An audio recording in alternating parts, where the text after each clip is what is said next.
Hello guys, come to back my channel Kingsology. आज की इस वीडियो में मैं आपको बताऊंगी पैलियोजियोग्राफी। ठीक है, तो पैलियोजियोग्राफी जो है, इस पूरे को हम डिस्कस करेंगे कि ये क्या है, और बाकी इसके बारे में हम देखेंगे कि थ्योरीज़ कौन कौन सी हैं। तो उन थ्योरीज़ के बारे में भी हम डिटेल से पढ़ेंगे। तो वीडियो को स्टार्ट करने से पहले मेरे चैनल किंग्सोलॉजी को सब्सक्राइब करें। अगर आपको वीडियो अच्छी लगती है तो इसको लाइक करें एंड शेयर करें। तो स्टार्ट करते हैं वीडियो। देखें कि जो है, हम बात करते हैं ना कि पैलियोजियोग्राफी, पैलियो का मतलब होता है एंशियंट, बहुत पुरानी। ठीक है, वो वाली चीज़ जो बहुत पुरानी हो। ठीक है, जैसे कि फॉसिल्स रिकॉर्ड होते हैं ना, तो वो बहुत पुराने होते हैं। तो हम देखेंगे कि उस वक्त की जियो का मतलब होता है अर्थ, एंड ग्राफी मतलब लोकेशन। एंड हमने यहाँ पे ये देखना है कि एंशियंट जियोग्राफी जो है, जो सरफेस है अर्थ की, वो किस तरह से थी, और उस पुराने ज़माने में वो किस तरह की थी। उस वक़्त उनके जो कॉन्टिनेंट्स थे वो किस तरह से थे। जैसे कि पहली वीडियोज़ में मैं आपको बता चुकी हूँ कि होता क्या है कि तमाम कॉन्टिनेंट्स इकट्ठे थे, जिसको हम कहते हैं पेंजिया, और उसके बाद वो सेपरेट हो गए, और फिर हमारे पास जो अभी कॉन्टिनेंट्स हैं वो सारे के सारे आ जाते हैं। अब ये चीज़ है कि ये सारे इवेंट्स किस तरह से हुए, कौन-कौन सी थ्योरीज़ थी, तो इस सारे को हम जो है ना पैलियोजियोग्राफी के अंदर स्टडी करते हैं। तो बेसिकली हम जब हम कहते हैं तो हम कहते हैं कि ये क्या है, ये study of ancient geography of surface of earth है। ठीक है, जिसमें हमने पुरानी चीज़ें जो हैं, पुरानी जो फिज़िकल लैंडस्केप हुए या बाकी जो चीज़ें हुई, उनको हमने डिस्कस करना होता है। देखिए, उसके बाद नेक्स्ट जो टर्म है, उसमें हमारे पास आ जाते हैं पैलियोजियो मॉर्फोलॉजी। मॉर्फोलॉजी का मतलब ही क्या होता है कि शेप। ठीक है, कि शेप किस तरह से थी, किस तरह से शक्लो सूरत थी। तो उसमें देखें कि अब वहाँ पे हमने लैंडस्केप को भी देखना होगा, सी लेवल देखने होंगे, जो माउंटेन्स बनी है वो किस तरह से बनी है, कॉन्टिनेंट्स किस तरह बने हैं, उनकी मूवमेंट किस तरह से हुई है। इन सबको हमने पैलियो जियो मॉर्फोलॉजी में देखना होता है। पैलियो एंशिएंट, जियो मीन अर्थ, मॉर्फोलॉजी मीन शेप। तो नेक्स्ट जो है, इसमें हम मैप देखते हैं कि मैप किस तरह से, देखिए हम मैप बना लेते होते हैं। ठीक है, मैप में हमें क्या होता है कि लोकेशंस वगैरह पता लग जाती हैं, कौन सी लोकेशन किस जगह पे है, किस तरह से है, वो सारा कुछ हमें ना मैप के थ्रू पता लग जाता है। देखिए, यहाँ पे हम देखेंगे कुछ लोकेशंस कि पास्ट में लोकेशंस किस थी और अभी किस तरह से हैं। अब पास्ट की जब हम लोकेशन देखेंगे ना, तो उसके लिए हम माउंटेन्स देखेंगे, कॉन्टिनेंट्स देख लेंगे, और फिर जब हम सीज़ की बात करेंगे तो फिर हम ये देखेंगे कि सीज़ जो हैं वो डीप सी हैं या शैलो सी हैं। शैलो सी वो जिनकी जो डीपनेस है वो कम होती है। ठीक है, वो मतलब ज़्यादा गहरे नहीं होते। लेकिन डीप सी ऐसे जो कि बहुत ज़्यादा गहरे होते हैं, उनकी थाउजेंड्स से भी ज़्यादा जो है वो नीचे डीप होते हैं, तो बहुत ज़्यादा गहरे होते हैं।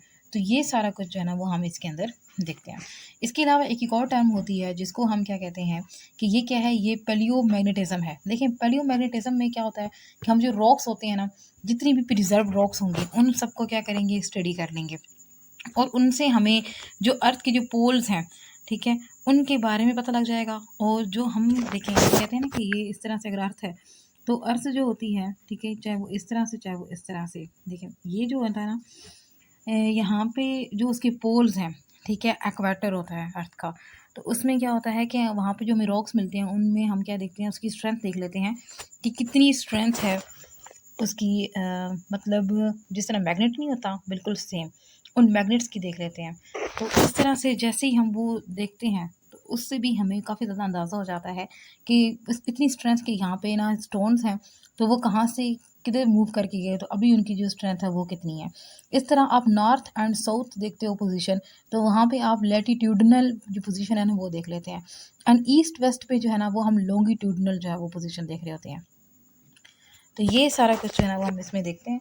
एंड उसके बाद नेक्स्ट जो है, देखें एप्लीकेशंस, वो भी मैं आपको इस वीडियो के अंदर बता दूं।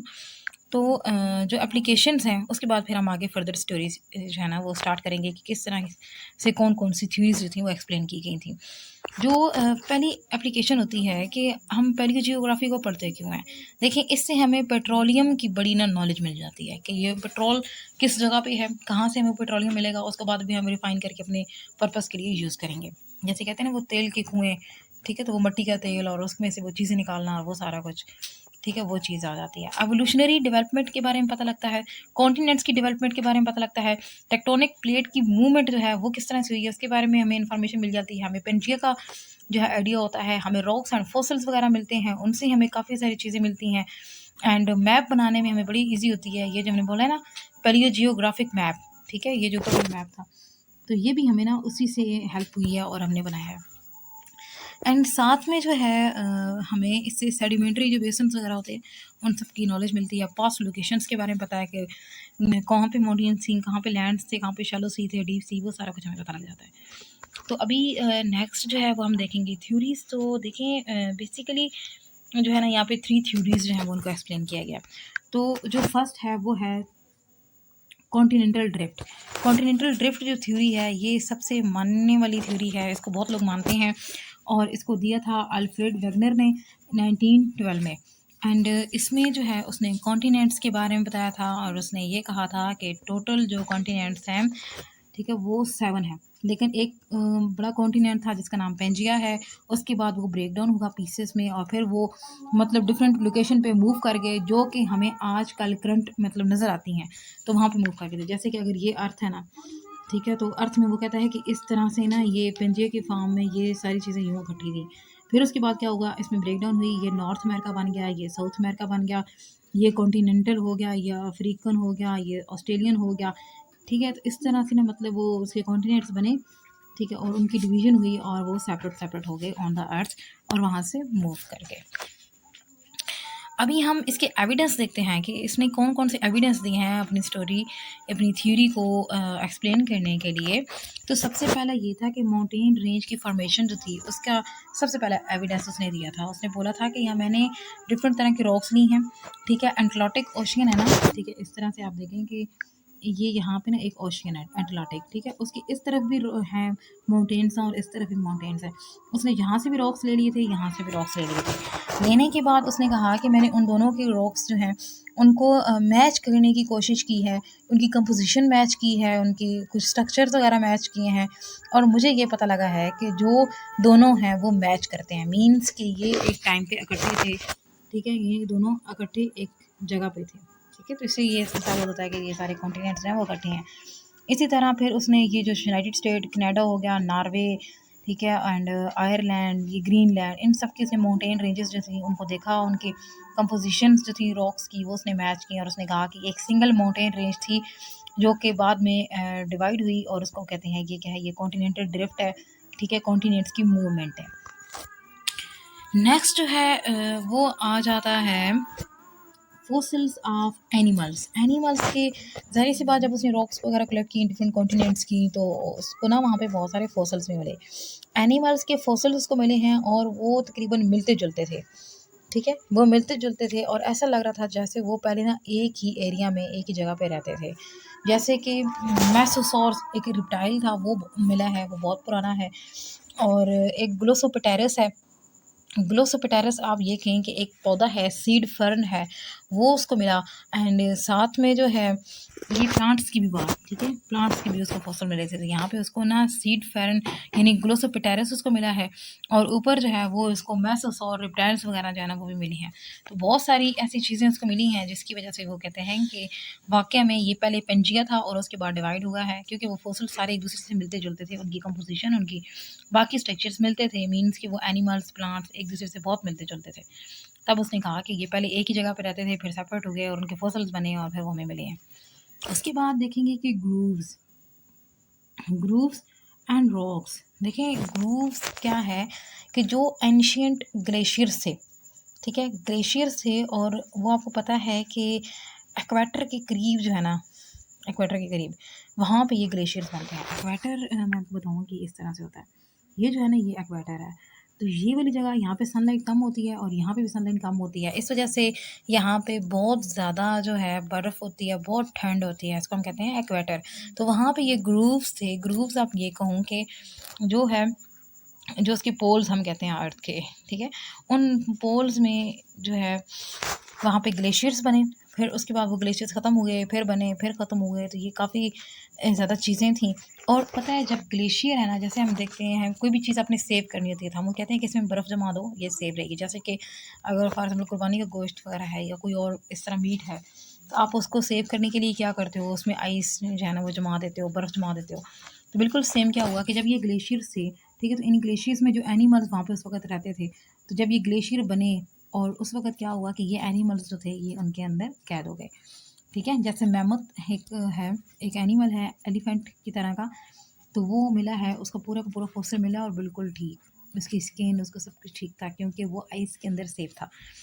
तो वहाँ पे जो ग्लेशियर्स वगैरह बने हैं उसके बारे में, और जो अभी जो ग्लेशियर्स हैं उनकी जो है ना वो कंपोजिशन देखता है और उसके बारे में बताता है कि ये किस तरह से लैंड में बने और कौन सी जगह पे बने और अभी ये कहाँ पे हैं। अभी ये जो है ना अभी नियर जो पोल होता है ना उनके करीब करीब होते हैं। साउथ पोल हो गया एंड ठीक है, ये north pole and south pole, ठीक है। तो इन पोल्स के आसपास जो है ना ये ग्लेशियर्स अभी भी है। और उनकी वहाँ पे उसने क्या देखा था, रॉक्स देख ली थी, वहाँ पे जो फॉसिल्स थे वो भी उसने देखे थे। एंड नेक्स्ट देखें कि वही चीज़ ग्लेशियर्स वाली, तो ग्लेशियर्स जो है ना वो देखे हैं एंड उससे उसने काफ़ी सारी जो इन्फॉर्मेशन है ना वो कलेक्ट की है। जो अभी के ग्लेशियर्स हैं वो और जो ग्रूव्स हैं ना, इसमें हम क्या देखते हैं कि ये ओल्डर जो थे, ठीक है, उनके बारे में।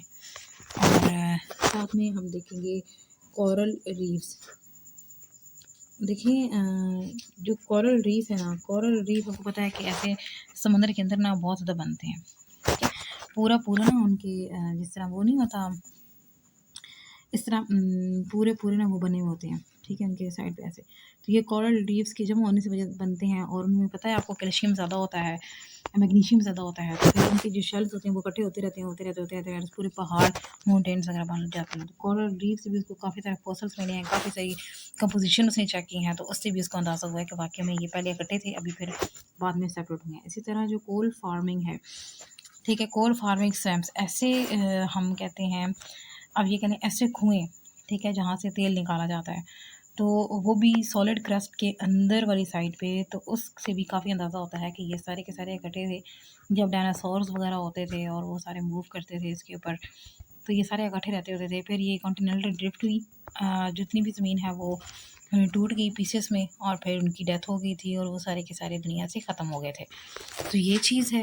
एंड उसके बाद ये मतलब ना वो जो कोल के जितने भी स्वैम्प्स वगैरह हैं उनसे भी अंदाज़ा लगाया जाता है इस चीज़ का। उससे भी बताया था मैग्नेटिक पोलैरिटी जो है कि मैग्नेट जो है वो किस तरह से होता है, और उसकी पोलैरिटी से भी जो है ना मतलब देखा गया। उसने क्या किया था, रॉक्स वगैरह कटी की थी, उनसे उसने क्या किया, मैग्नेट वगैरह जो है वो मैग्नेटिक क्वालिटीज़ उसने देखी थी। उसने कहा था कि हाँ मैग्नेटिक प्रॉपर्टीज़ उनकी सेम है, उनकी इंटेंसिटी सेम है, तो मीन्स कि उनकी एज भी सेम है। ओल्डर रॉक्स उसने निकाली थी और उसने कहा था कि ये नॉर्थ पोल पे साउथ पोल पे हैं, तो इनकी जो है ना मतलब मैग्नेटिक पोलैरिटी वो बड़ी स्ट्रॉन्ग है।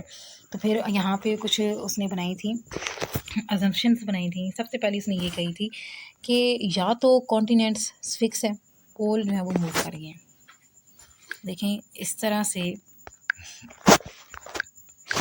कि मीन्स ये इस तरह से है ना अर्थ, वो कहता है कि ये जो पोल्स हैं ये वाला, ठीक है, north pole and south pole, तो वो कहता है कि या तो पोल्स ने मूव कर गए हैं, ठीक है, लेकिन जो कॉन्टिनेंट्स थे, ठीक है, वो इस तरह से कॉन्टिनेंट्स हैं, ठीक है, ये अपनी जगह पे है, ये अपनी जगह पे है, ये अपनी जगह पे है, ये अपनी जगह पे है और ये सारे अपनी जगह पे, कॉन्टिनेंट्स अपनी अपनी जगह पे फिक्स हैं। या फिर वो कहता है कि पोल्स जो हैं वो अपनी जगह पे हैं, लेकिन जो कॉन्टिनेंट्स हैं ना अंदर, ठीक है, वो सारे के सारे मूव कर गए। तो कुछ ना कुछ हुआ है जिसकी वजह से उनकी मूवमेंट हुई है और वो वहाँ से मुकम्मल तौर पे सेट हो गए हैं, अलग सेपरेट हो गए हैं।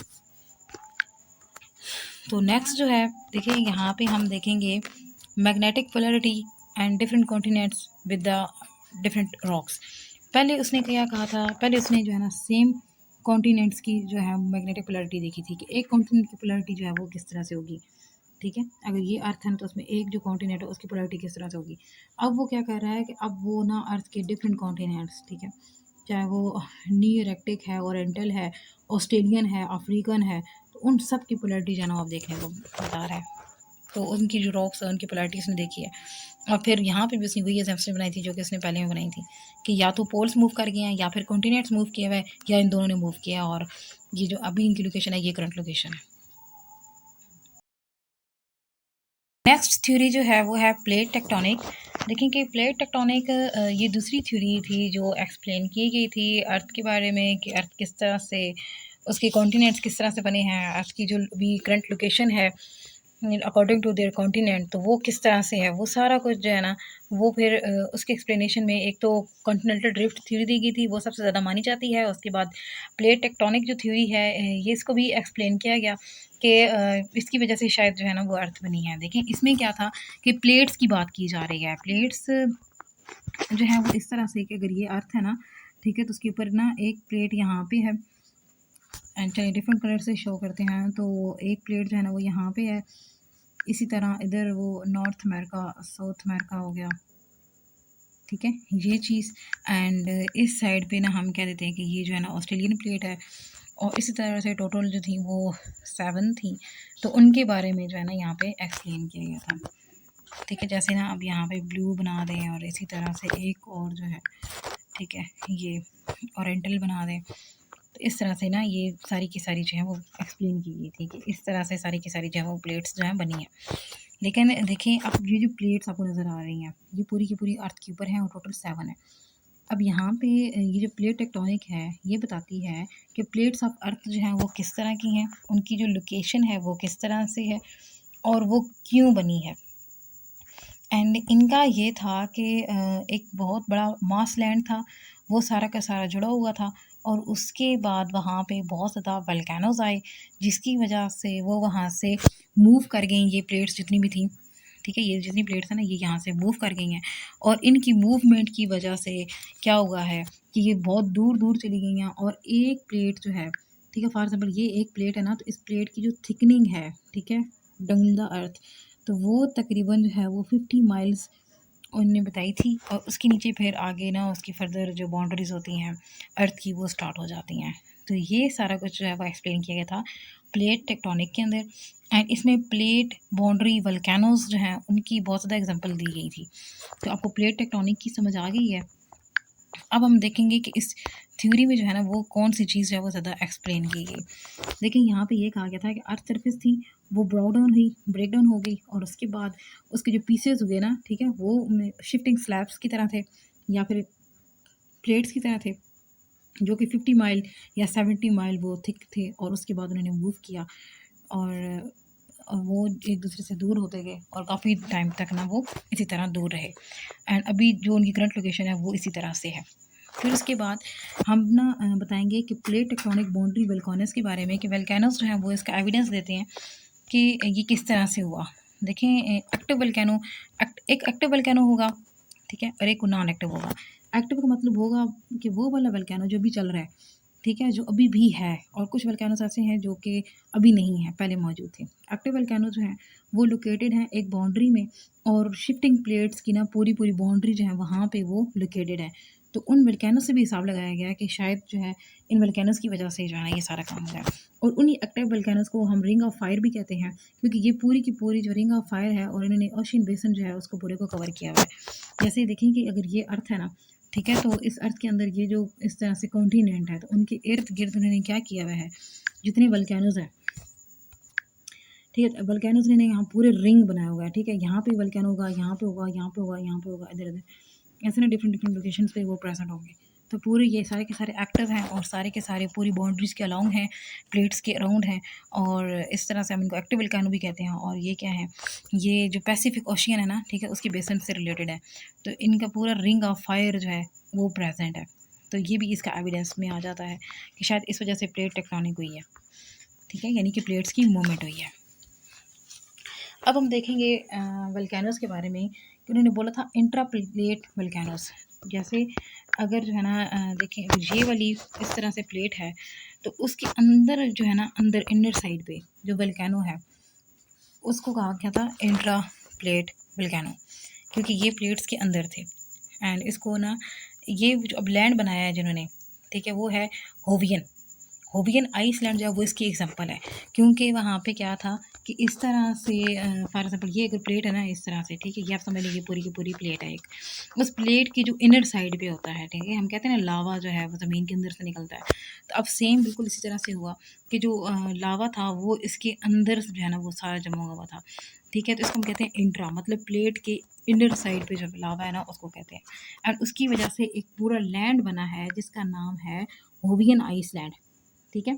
इसको होवियन आइसलैंड कहते हैं, जो कि हम नेक्स्ट चैप्टर में सारे के सारे स्टडी करेंगे कि वल्केनोस से कौन कौन से लैंड्स हैं वो बने हैं। उसके बाद देखेंगे कि हॉट मैग्मा जो है वो सी फ्लोर से निकलता है और उसकी वजह से जो ये क्रस्ट बनती है। देखें कि इसमें भी यही इसी तरह से कि अगर ये इस तरह से है ना पूरी प्लेट है, ठीक है, तो प्लेट में से जो मैग्मा होता है, ये इस तरह अगर मैग्मा हो तो मैग्मा क्या करता है कि वो यहाँ से ना मूव आउट करता है, बाहर निकलने की कोशिश करता है। जब वो बाहर निकलता है ना, तो फिर वो क्या करता है कि यहाँ पे एक पूरी की पूरी जो है ना वो मतलब ऐसे ना लेयर बनाता है, और वो लेयर जब ठंडी होती है तो फिर वो क्या बन जाती है, वो क्रस्ट बन जाती है। अब यहाँ पे इशू ये है कि ये सारा काम जो है, ये सारा प्रोसीजर ये चल कहाँ पे रहा है, ये इन द सी चल रहा है। ठीक है, ज़मीन के ऊपर तो लावे को ठंड लेने में काफ़ी टाइम लगेगा। जब ये निकलता ही सी के अंदर है, जैसे आपको बताऊँ कि ये इस तरह से है ना, ठीक है, आप ये समझ लें ये सी है, ठीक है। तो इस सी की जो ना ये मतलब है, ये जो लोअर साइड है, ठीक है, ये सी की लोअर साइड है। और इसमें क्या होगा कि ये वाला जो है ना, यहाँ यहाँ पे वल्केनो है, तो ये वल्केनो यहाँ से इसको तोड़ के ऊपर आता है, ठीक है, इसके ऊपर लेयर में ऊपर आपको पता है कि सारा क्या है, ऊपर सारा जो है ना वो यहाँ पे वाटर है, यहाँ पे सारा वाटर है।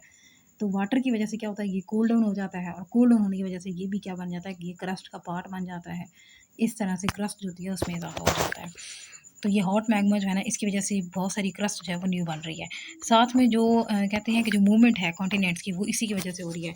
हॉट स्पॉट जो है ना वो हमें काफ़ी सारे मिले हैं, ऐसे स्पॉट्स मिले हैं जहाँ से मतलब ये वाला लावा वगैरह निकल रहा होता है। लैंड मासेस जो इमर्ज होते हैं वो भी इसी वजह से इमर्ज होते हैं। जैसे कि इमर्जिंग का मैं आपको बताऊँ, फॉर एग्जांपल यही है कि इस तरह से अगर सी है ना, ये देखिए, अगर ये फॉर एग्जांपल आप ये समझ लें ये सी है पूरा का पूरा, ठीक है। तो अब सी के अंदर क्या होता है, हम क्या देखते हैं कि वहाँ से ना पूरे कॉन्टिनेंट जो है वो निकल आते हैं, आइसलैंड निकलते हैं। आइसलैंड देखें वो कैसे निकलते हैं कि यहाँ से ना लावा जो है वो नीचे से ऊपर निकलता है, निकलता रहता है, निकलता रहता है, निकलता रहता है, साथ साथ ठंडा होता रहता है।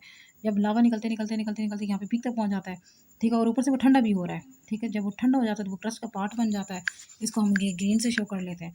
तो ये पूरा जो है ये क्या बन जाएगा, ये हम कहते हैं कि ये क्या बन गया है, ये पूरा का पूरा ओवरऑल एक आइसलैंड बन गया है। और इसके ऊपर जो है ना बहुत सारी लाइफ जो है वो बसती है, और ये समुद्र के दरमियान में होते हैं, और ये बहुत सारे होते हैं। ये भी हम नेक्स्ट चैप्टर में पूरा क्लियर करेंगे। तो ये हम कहते हैं कि ये क्या है, ये पूरा एक लैंड मास जो है वो इमर्ज हो गया। तो ये सारे किसके एविडेंस से, प्लेट टेक्टोनिक के। प्लेट टेक्टोनिक में ओवरऑल आपने वल्केनो के बारे में बताना होगा सारा कुछ। उसके बाद हम बताएंगे पेंजिया। पेंजिया के बारे में वेगनर जो था उसने पहले एक्सप्लेन कर दिया था, उसने बोला था कि ये सिंगल लैंड मास था, उसके बाद ये सेपरेट होगा, और उसके बारे में सारा कुछ उसने इन्फॉर्मेशन दी थी जो कि हम पहले भी पढ़ चुके हैं। तो ये भी उसी की इन्फॉर्मेशन थी, ये भी एक थ्योरी थी। इसमें ये प्लांट फोसिल्स देखे गए थे, एनिमल फोसिल्स देखे गए थे, साथ में बहुत सारी रॉक्स जो थी उनको देखा गया था। और फिर कहा गया था कि पेंजिया जो था वो ब्रोक हुआ था। पहले वो दो पीस में ब्रोक हुआ था, एक को हम कहते हैं रोटीनिया और दूसरे को हम कहते हैं रोडीनिया, ठीक है। और उसके बाद ये फर्दर ब्रेक डाउन हुए थे और बाकी 7 कॉन्टिनेंट बन गए थे। तो ये सारा जो था ये हमारे पास था सेकंड चैप्टर। यहाँ पे हमारा सेकंड चैप्टर ख़त्म होता है। अल्लाह हाफ़िज़, टेक केयर। अगर कोई चीज़ हो या कोई चीज़ रह गई हो या कोई चीज़ समझ ना आई हो तो आप कमेंट बॉक्स में लिख के पूछ सकते हैं।